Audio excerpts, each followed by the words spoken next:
Welcome back, Patriots, for another episode of the Bald Brad Show. It is officially hump day. It is Wednesday, October 16th.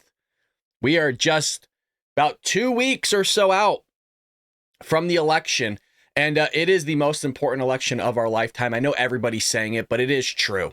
I mean, I'm not saying we're not going to have a country anymore, but hell, we are on the verge of World War III. Your taxes are going to go through the roof. The economy's teetering between a recession, not a recession. You can't afford a home. You can't afford groceries, gas, energy, everything. So this is an important election, and we got to get out and vote, folks. Patriots, it's good to see you. We are blowing up the podcast in the last 2 weeks. I don't know what's going on, but ever since we confronted YouTube in terms of our main podcast, we went from like 300 views to almost getting 1,000 views per podcast on YouTube. Now, our regular videos, well, I don't know what's going on with that. That's for another story. And then we're killing it over at Rumble. Greatly appreciate you joining us over at Rumble. Go follow us so you're notified. And I'll also give you guys some updates on what's going on with YouTube in terms of, are we going to have a channel here by Saturday? Right now, I don't know. But we did overcome 2 of the 5 legal battles, I guess you can call them, with CBS and YouTube. So we need to overcome these next 3, and we will see. So there's not like lawsuits being filed, but you have to do some like legal stuff for copyright strikes and all this other stuff. I don't want to bore you with it, but we are pushing back on my end. Well, let's jump into the news, folks, because we got Donald Trump showing up and pulling out a 2016 Trump, 2018, maybe a little bit of a 2020 style Trump here with Bloomberg. This went bonkers viral yesterday, where stupid people made these deals. Trump spars with Bloomberg, editor-in-chief on the economy. I mean, Trump was not backing down yesterday, and we got about 5 to 6 clips here to show you. They're really short, but the guy from Bloomberg comes out and he goes, well, you know, we invited Kamala Harris and she declined. Of course she did. Even though Kamala Harris just yesterday is telling the American people that Donald Trump is hiding. He's too scared to do interviews. So today I released my medical records, as has, I believe, every candidate for president of the United States except Donald Trump in this election cycle. And it's just a further example of his lack of transparency, that on top of his unwillingness to debate again, his unwillingness to do an interview with 60 Minutes, which again is part of the norm of what anyone running for president of the United States does. And I think that it's obvious that his team, at least, does not want the American people to see everything about who he is. Trump is in hiding. He didn't do the 60 Minutes interview. He does not want to do another debate. He's in mental decline. She's an idiot. She's so far off the reservation, it's head spinning. Listen to what this guy has to say. The first is, just for the record and for those people watching on television, the Economic Club of Chicago and Bloomberg both invited Vice President Harris to a similar interview about her economic plans that she has declined so far.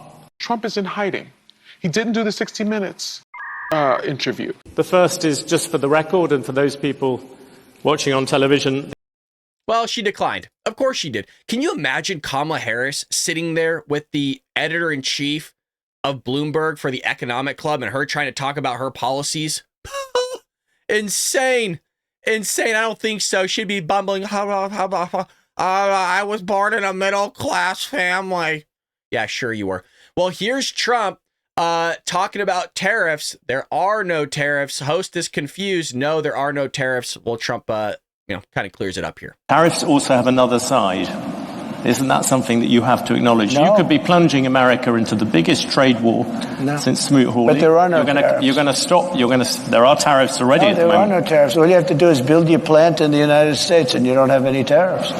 But people, This in is a lot what of I places like this, tariffs also have another. So a lot of people are getting confused, especially on the left, when Donald Trump talks about his tariffs, and he's talking about it in correlation to China and how China is not competing at in a fair market, in a fair free market. And so what he's doing is he's imposing the tariffs on China. And yes, you guys, it is true that we pay those tariffs on our end. But the hope is that those tariffs will be so expensive that these businesses, these corporations do not want to pass them on to the consumer any longer, where it would just make more sense for these companies, these corporations to build in America, hire American workers, get a tax break that Trump wants to do. And it just makes more sense to do it that way. So there is a bigger picture to here of what he wants to do. But the way that Kamala Harris, Tim Walz, and the Democrats are playing it off as is saying, well, this is a sales tax. Yeah, in some way, shape, or form, truthfully, it kind of is. But the goal is to offset and make it fair in terms of the trade. And well, again, it is a good move by Trump, so much so that even the Democrats, Joe Biden, are even doing it. So you also have this being said in terms of coming from Bloomberg, stating you're talking about 10 to 20% tariffs on the rest of the world. 10-20% tariffs on the rest of the world. That is going to have a serious effect on the overall economy. And yes, you're going to find some people who will gain from individual tariffs. The overall effect could be massive in terms of the economy. I agree it's going to have a massive effect, positive effect. It's going to be a positive, not a negative. Well, let me just tell you. Let me tell you. I know how committed you are to this, and it must be hard for you to, spend 25 years talking about tariffs as being negative, and then have somebody explain to you that you're totally wrong. It'll have a negative. It will have. I'll go a step further. 40 if million, you don't 40 do million, this, President Trump, 40 million jobs is a lot of jobs to rely on. They're all coming back. Those are 40 million jobs. Those are 40 million jobs in America that rely on trade. Are you ready? I love it. I freaking love it. We'll have. I'll go a step further. 40 if million, you don't 40 do million, this, President this Trump, 40 million, no 40 chance. million jobs is a lot of jobs to rely on. They're trade. all coming back. Those are 40 million jobs. Those are 40 million jobs in America that rely on trade. Are you ready? John Deere, great company.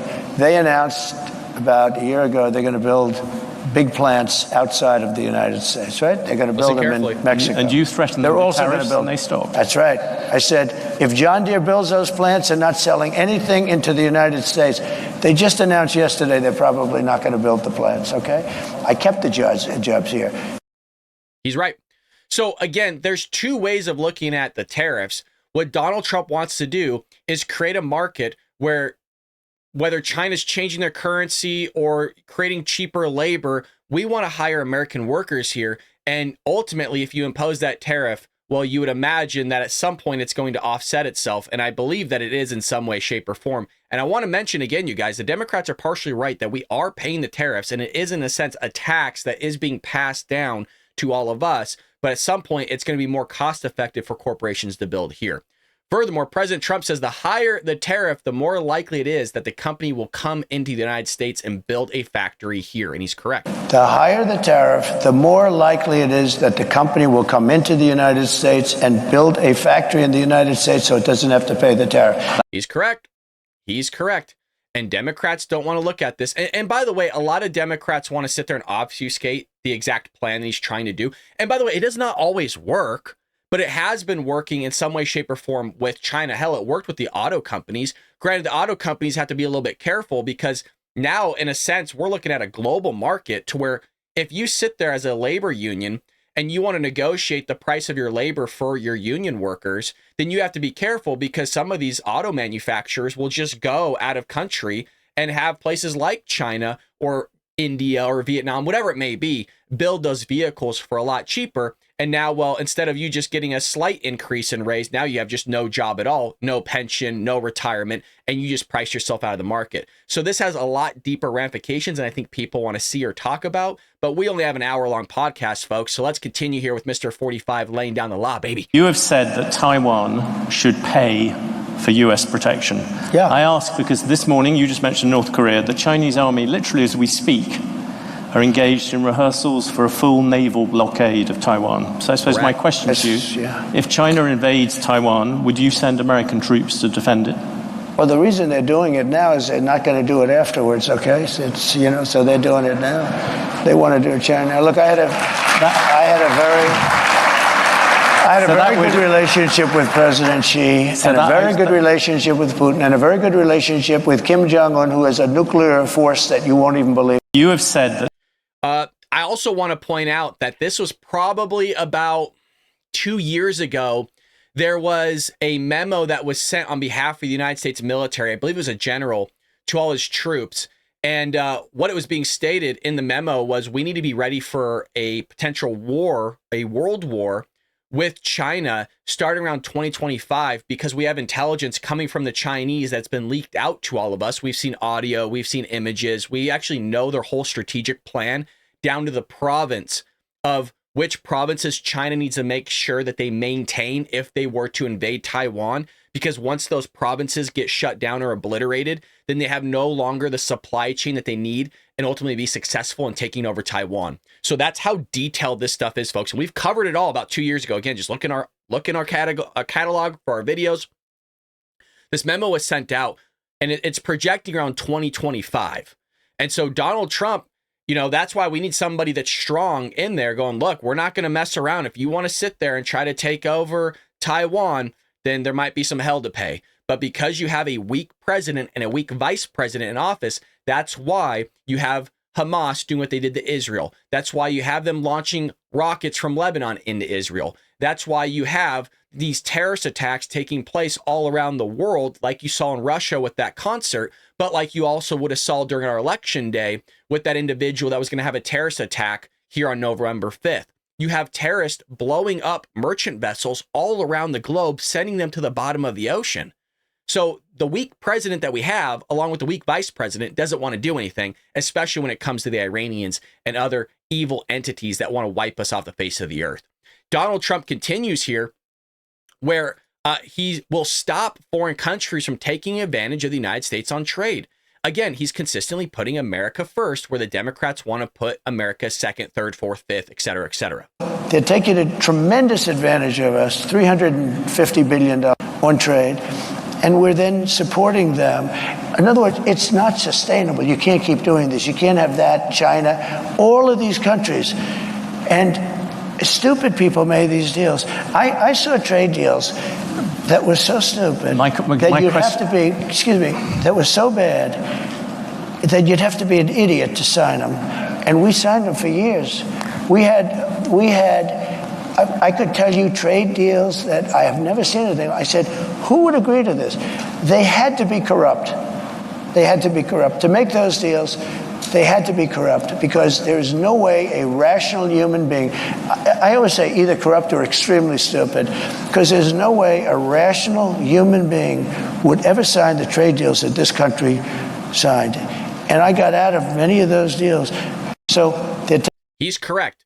And by the way, I agree with him. I think it's all corrupt. And that's why allegedly there's money flowing in from China, from Romania, from Ukraine, into Joe Biden's son's pocket, into Joe Biden's brother, James Biden's bank account. And all of a sudden there's these checks rolling in for hundreds of thousands of dollars into Joe Biden's bank account for a truck payment or for rent. Oh, I sold a painting. Sure you did. So there's a lot of corruption taking place, and we've all known this for quite some time. This isn't really anything new, but nobody wants to look under the hood on this stuff. You have a bunch of sellouts in Washington, D.C., both Republican and Democrat, by the way, but I think there's a little bit more of the slimy, swampy Democrats that are more corrupt than Republicans. But all of this is taking place because there are a bunch of sellouts over there, and it's kind of our fault because we keep voting in these idiots. The person that's not an idiot is Donald Trump. And I love how the Democrats try to pretend like this guy's an idiot. The guy's a billionaire. The guy runs multiple businesses. And by the way, look at the way that he raised his family. Okay, Donald Trump is far from an idiot. If you want to know what a true idiot looks like, look at Kamala Harris. Look at her husband. Look at Joe Biden. Look at his wife. Look at his son. Look at that family. And that will tell you everything you need to know about. And by the way, they're still pushing this whole idea that there wasn't a peaceful transfer of power. It shows you how biased here Bloomberg is, because he's getting flustered by Donald Trump pushing back on his idiotic policies, meaning the Bloomberg policies as editor-in-chief. And so he gets so flustered that he has to bring up this transition of power all the way back from January 6th. And Donald Trump obliterates him here. 3 weeks to go to the election. Will you commit now to respecting and encouraging a peaceful transfer of power? Well, you had a peaceful transfer of power. You had a peaceful transfer of power. You had a peaceful... Come on, President Trump. You had a peaceful transfer of power compared with Venezuela, but it was by far the worst transfer of power for a long time. What? Don't you love that? It was the worst peaceful transfer in a long time. So you are acknowledging the fact that there was a peaceful transfer. It's astonishing how Democrats just love to switch or swing, maneuver, manipulate, gaslight the American people as if Donald Trump wasn't willing to leave office. He literally left office. We watched him do it. He's sitting there admitting it right now. Yeah, there was a peaceful transfer. I walked out. Now I'm running again. Thank you. I appreciate that, because this is what they like to do. This is what they like to do. It's very interesting. Question, President Trump, is would you... Shut up and let the guy talk. I'm so tired of these reporters, these journalists, these nut jobs, these editor-in-chiefs constantly interrupting Donald Trump and JD Vance. You don't do this with Kamala Harris. You don't do it with Tim Walz. You don't do it with Nancy Pelosi. You don't do it with Chuck Schumer. You don't do it with AOC. You don't do it with Ilhan Omar. You don't do it with Rashida Tlaib. You don't do it, and the list goes on and on with Democrats. But for some ungodly reason, when Donald Trump, JD Vance, a Republican, Vivek Ramaswamy, Tom Cotton, Tim Scott, it doesn't matter, Ted Cruz, all of a sudden you guys just want to sit there and get your little panties in a bunch and act like you're holier than thou and start cutting these guys off left and right. Man, it ramps me up. It ramps me up. Just shut up. Your job is to ask the questions, let the guy answer. You're getting the biggest notoriety you've ever had in your lifetime, sir. Respect the decision. When I found out about this interview, I did a little check. This is a man that has not been a big Trump fan over the years. So I had a choice. Do I do this interview or not? I'm glad I did it. But do I do this interview or do I disappoint a lot of people? Because I know a lot of people in the audience. But his view is very different than mine. Let me just say. I'm asking you a question, Trustro. We had a term, peacefully and patriotically. These were people. If you think an election is crooked, and I do, 100%, if you think the day it comes when you can't protest, you take a look at the Democrats. They protested 2016. They're still protesting it. Nobody talks about them. But if we protest, we want to have honest elections. Bingo. But nobody can wrap their head around it, that we just want people to look under the hood. By the way, if there's a Republican that's voting fraudulently, then yes, I don't want his vote to count or her vote. I don't care who you are. Democrat, Republican, Independent, Green Party, nut job, psycho, illegal immigrant. I don't care who you are. Yeah, your vote shouldn't count. Okay? If you're doing something you're not supposed to be doing, it's voided. But they can't wrap their head around it. There was no transition peaceful. I'm an idiot. God. And so, speaking of idiots, you got Ian Sams coming up here. This is the guy that basically looks like the current guy from Blue's Clues. And, well, he has this to say in terms of Donald Trump is retreating into himself in the small MAGA universe, whatever the hell that means. And that is probably one of the clearest contrasts that you're going to see in the last 3 weeks of this race. You're going to see the vice president out on the trail every single day talking about her ideas, going to these big media platforms to share her vision with the biggest number of Americans possible, while Donald Trump continues to sort of retreat into himself in the small MAGA universe that is all about him. And because that's all he's really interested in right now. And that is probably one of the... What?